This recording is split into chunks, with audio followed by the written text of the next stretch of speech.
पंजाबी पाकिस्तान में सबसे ज्यादा बोले जाने वाली जुबान। Right wrong. पाकिस्तान के आजाद होने के 3 साल बाद 1951 में एक सर्वे किया गया जिसमें यह देखा गया कि पाकिस्तान में रहने वाले आधे से ज्यादा लोग तो पंजाबी बोलते हैं, तकरीबन 57.08%। दोस्तों, बहुत सारे इंडियंस को और पाकिस्तानियों को यह लगता है कि पाकिस्तान ने पंजाबी को बहुत संभाल कर रखा हुआ है और पंजाब में रहने वाला हर कोई पंजाबी ही बोलता है। लेकिन दोस्तों, ये बात बिल्कुल ही गलत है। और मैं ऐसा क्यों कह रहा हूं? तो दोस्तों, आप ये नोटिस पढ़ें। ये एक स्कूल का नोटिस है जिसमें लिखा गया है कि बच्चे स्कूल में फॉल्स लैंग्वेज यूज नहीं करेंगे। अब ये देखें दोस्तों, false language includes taunts, abuse Punjabi and the hate speech. यानी कि दोस्तों, पंजाबी जुबान को ही गंदी और गलीज लैंग्वेज में इंक्लूड कर दिया। और ये स्कूल कोई सिंध बलोचिस्तान या खैबर पख्तूनख्वा का नहीं, बल्कि सूबा पंजाब के एक बहुत बड़े शहर साहिवाल का एक प्राइवेट स्कूल है। तो क्या यही वजह है कि जब पाकिस्तान बना था तो उसके 3 साल बाद पाकिस्तान में पंजाबी बोलने वाले 57% थे और 2017 के सर्वे के मुताबिक ये नंबर 38 तक ड्रॉप हो चुका है। आखिर क्यों पंजाब में रहने वाले लोग अपनी ही जुबान को छोड़ रहे हैं? इनको किस बात का खौफ है? यूनिक टीवी की इस वीडियो में एक बार फिर से खुशामदीद। आज के इस वीडियो में हम इसी बात को देखेंगे कि पाकिस्तान में पंजाबी बोलने वाले इतने कम क्यों हो रहे हैं। पाकिस्तान की आजादी के बाद पाकिस्तान में रहने वाले पंजाबी लोग डिफरेंट अदारों के अंदर जाकर काम करना शुरू करते हैं, फिर चाहे वो पॉलिटिक्स हो या कोई मिलिट्री, जो कि आज भी हमें नजर आते हैं। ये अलग बात है कि वो आपस में जब बातचीत करते हैं तो वो उर्दू में करते हैं। खैर, जब पाकिस्तान की कौमी जुबान उर्दू बन गई तो पंजाबी को ज्यादा प्रेफर नहीं किया जाता था। 1980s में आते आते काफी अखबारों के एडिटर्स ने पंजाबी में अखबारें निकालना शुरू कर दी, जिसका नाम था सजन, जो कि पंजाबी जुबान में लिखा जाता था। दोस्तों, इस न्यूज़पेपर को बनाने का सिर्फ एक ही मकसद था कि पंजाबी जुबान को बचाया जा सके, कि कहीं लोग पंजाबी को भूल ही ना जाएं, क्योंकि काफी ज्यादा बुक्स उर्दू या इंग्लिश में ही पब्लिश हुआ करती थी और पंजाबी को कोई भी प्रेफर नहीं करता था। सजन न्यूज़पेपर के पब्लिश होने के बाद अनफॉर्चुनेटली ये सिर्फ 20 महीने तक ही चल सका था, क्योंकि दोस्तों ना ही इसे गवर्नमेंट की सपोर्ट थी और ना ही किसी प्राइवेट सेक्टर की। यही नहीं दोस्तों, बल्कि 1990s तक पंजाब असेंबली के अंदर भी पंजाबी बोलने पर पाबंदी लगा दी गई। कुछ लोगों ने इस बात पर आवाज उठाई कि कुछ हो नहीं तो कम से कम बच्चों को स्कूल के अंदर ही पंजाबी पढ़ाई जाए, लेकिन गवर्नमेंट ने इनकी बात को सीरियस नहीं लिया। बल्कि पंजाब की जमीन पे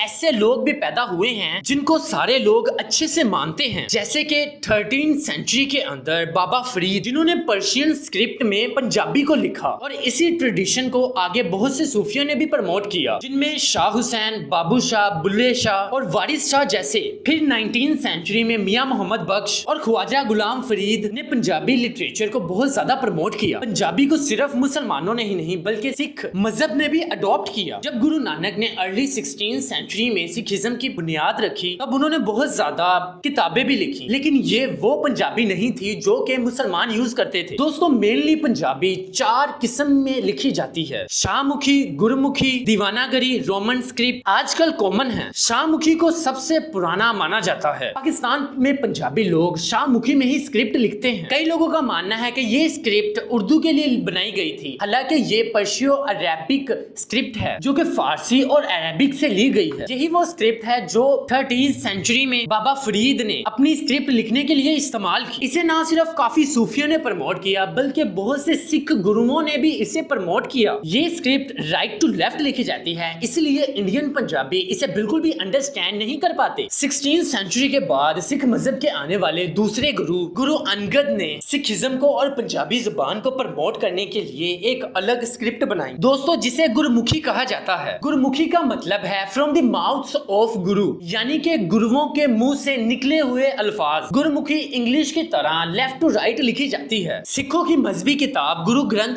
में भी इसी स्क्रिप्ट का ज्यादा इस्तेमाल किया गया है। जहां गुरमुखी जुबान ने पंजाबियों को एक अलग पहचान दी, वहां इसी का बहुत नुकसान भी हुआ ये कि मुस्लिम इस पंजाबी लैंग्वेज को समझ नहीं पाते थे, ना ही पढ़ पाता था। इसी वजह से मुस्लिम पंजाबी और सिख पंजाबी में गैप आ गया। फिर इसी तरह इंडिया में रहने वाले पंजाबियों ने देवनागरी को अडॉप्ट कर लिया। फिर दोस्तों, जब ब्रिटिश ने इंडिया को रूल कर लिया 1849 में, रणजीत सिंह के मरने के 10 साल बाद ब्रिटिशर्स ने पंजाब पर कब्जा कर लिया और सबको फोर्स किया गया कि पंजाबी की जगह उर्दू बोली जाए। उर्दू को पंजाब की आर्मी में स्टेट लैंग्वेज बना दिया गया और गवर्नमेंट के छोटे मोटे लेवल्स पर भी इंप्लीमेंट कर दिया गया। बस फिर क्या था, 19th सेंचुरी तक इसका ये रिजल्ट निकला कि हिंदी को हिंदुओं ہندوؤں کے ساتھ ایسوسیٹ کر دیا گیا، اردو کو مسلمز کے ساتھ اور پنجابی کو سکھوں کے ساتھ۔ برٹشرز کی پاکستان میں رہنے والے پنجابیوں کے برین کے اندر ایسی چھاپ چھپی کہ آج پیرنٹس اپنے بچوں کو اپنی زبان ہی نہیں سکھانا پسند کرتے۔ اس کو لے کر 2002 میں ایک سٹڈی کی گئی جس میں لاہور یونیورسٹی کے کچھ اسٹوڈنٹس شامل تھے، جس میں یہ دیکھا گیا کہ بہت سارے اسٹوڈنٹس